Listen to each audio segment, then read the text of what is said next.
I was teaching here actually in machine design, so it helped me. So for myself, I got a job through placement.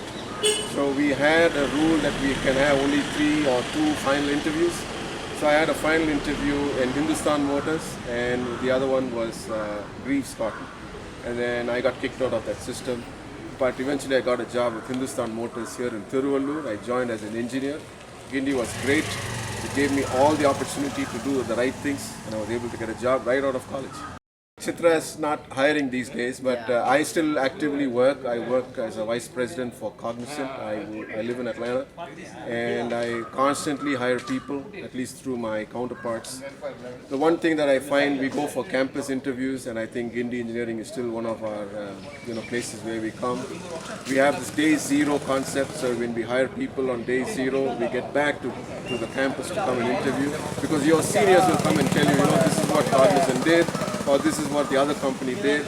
So it's a great company. Sometimes people bait and switch, and we always try to do that here. So what we look for when we hire people is, we don't look for just the technology, right, which is these days the reason why you come to engineering.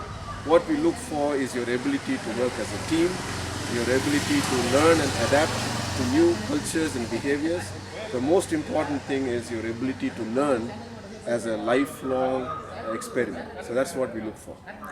I probably would have, spent less time in preparation for the exam, and because usually what happens is you all cram at the very end, and you don't, enjoy the studies during the days of studies, because you're so busy doing things that other normal students do, and you have a lot of study period, and you take off time and you cram, and you get burnt out.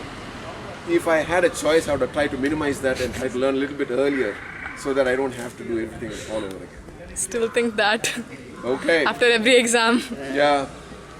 So Yeah, I used to study regularly, so I didn't have any problem. she was an A student. She got the gold medal in mechanical engineering. We had very few mechanical engineers in 1975-80 batch. She was the only one. And since we met here, and when I actually proposed to you in 76, even before we became mechanical engineers. You see a lot of new buildings. How is it being back to college? It's nostalgic. We were in this lab.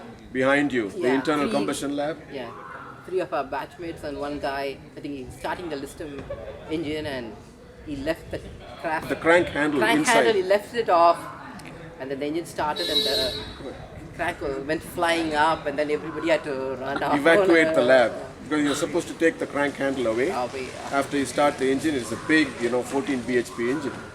So that was the hallmark. We met this guy later in Dallas. And Buji, if you're watching this later on, this is your story and Chitra's story. So those were sort of important ones in memories. And I agree with Chitra, right? The number of trees have reduced. A lot of buildings are there. So that's what it is.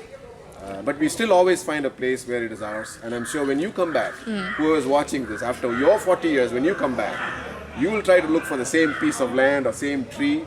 It'll be tough.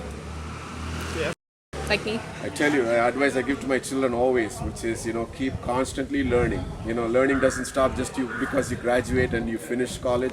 It'll be always a different challenge. You're learning on the job, you're learning how to cook, you're learning from your wife, you're learning from your husband. Keep learning.